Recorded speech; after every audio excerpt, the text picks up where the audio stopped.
Hola chicos y chicas, en este video tutorial vamos a hablar de electrólisis. Definimos la electrólisis como una reacción de descomposición o separación de los elementos de un compuesto químico mediante electricidad. Para producir electrólisis se necesita, primero, una cuba o celda electrolítica, que será un recipiente que contiene la sustancia que se desea descomponer. Esta sustancia puede estar en estado líquido o bien disuelta en algún disolvente, como puede ser el agua. Segundo, habrá dos electrodos, que serán de grafito o de platino, debido a su baja reactividad. Tercero, una fuente de alimentación de corriente continua, como puede ser una pila, que irá conectada a los electrodos mediante cables conductores. Como ejemplo, estudiemos la electrólisis del agua, donde mediante corriente eléctrica descomponemos el agua en hidrógeno y oxígeno. Si nos fijamos en el dibujo, a la izquierda se encuentra el ánodo, donde se produce la semirreacción de oxidación. Ahí el oxígeno se oxida, liberando electrones al electrodo y formando oxígeno molecular. Por otro lado, en el cátodo se produce la reacción de reducción, donde los protones captan electrones del electrodo y se forma hidrógeno molecular. Ojo, es importante recordar que las polaridades del cátodo y el ánodo en electrólisis se invierten, es decir, en las pilas el ánodo es negativo y el cátodo es positivo, mientras que en la electrólisis sucede al revés. Debemos tener cuidado con esto para hacer bien los dibujos en los problemas y exámenes de Bauer. Ahora escribamos las semirreacciones. En el ánodo se produce la oxidación, dos moléculas de agua se descomponen en 4 protones, una molécula de oxígeno y 4 electrones, que pasan al electrodo. A los protones no les queda otra que migrar hacia el electrodo negativo o cátodo, mientras que en el cátodo se va a producir la reducción, donde los protones captan dichos electrones y se forma hidrógeno molecular. Para que se produzca la electrólisis se debe aplicar una tensión opuesta a la diferencia de potencial estándar de la reacción inversa, es decir, el voltaje será como mínimo igual al voltaje de la pila que formaría el hidrógeno y el oxígeno.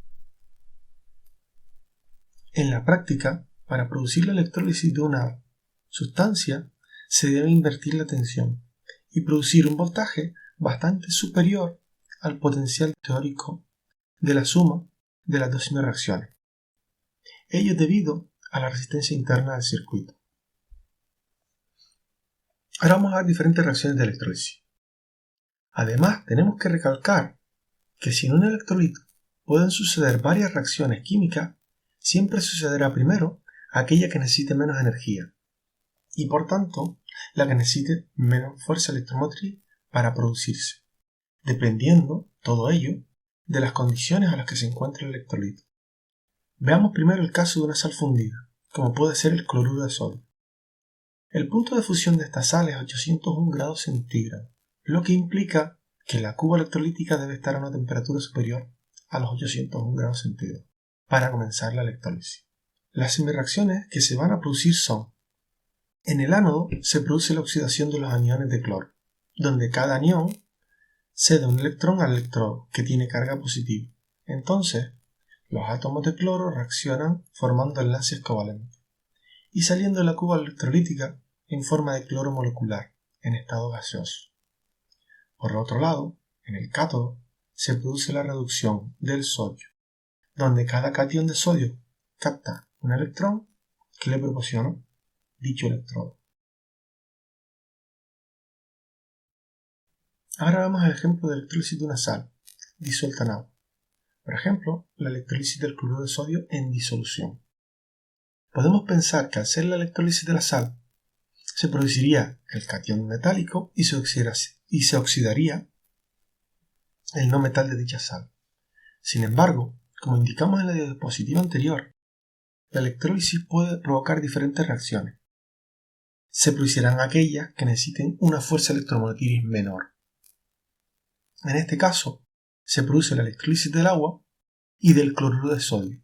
Se libera hidrógeno en el cátodo y cloro en el ánodo.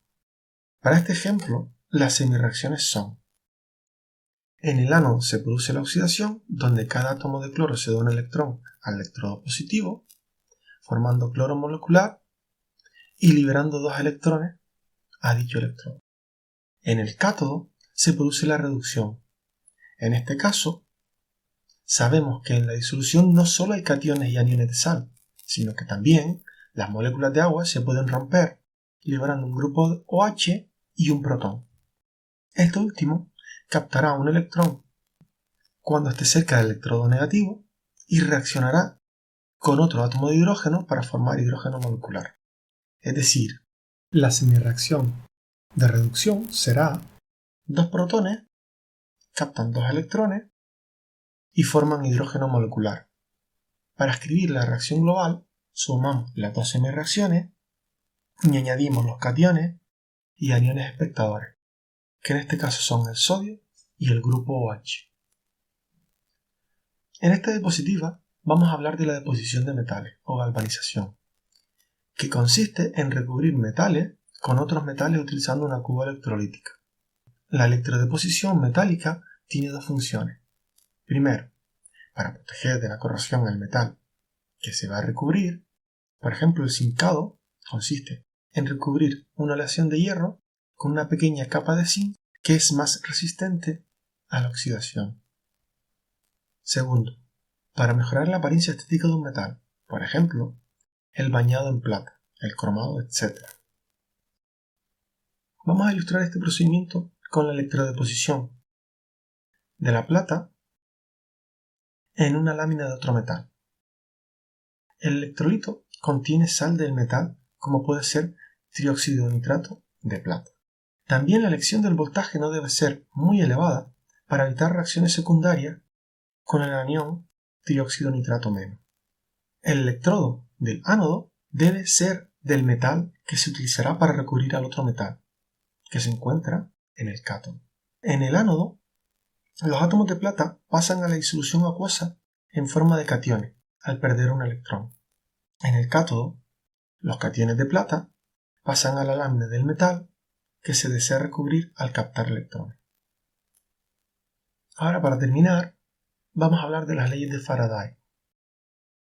El físico y químico Michael Faraday descubrió experimentalmente la relación entre la cantidad de metal precipitada en un electrodo en un proceso de electrólisis y la cantidad de carga que ha circulado, así como de las propiedades del propio metal.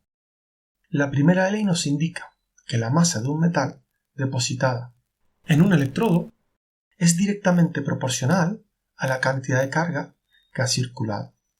O lo que es lo mismo, la masa depositada es directamente proporcional a la intensidad de corriente y al tiempo que ha estado el circuito en funcionamiento. La segunda ley indica que la masa depositada depende del metal en cuestión. Entre mayor es la masa molar del metal, mayor será la masa depositada, y por el contrario, entre mayor es la variación del número de oxidación del metal, menor será la masa depositada. Estas 2 leyes nos permitirán realizar cálculos estequiométricos en la deposición de metales en cubas electrolíticas. Bueno, esto ha sido todo. Hasta luego, chicas, chicos.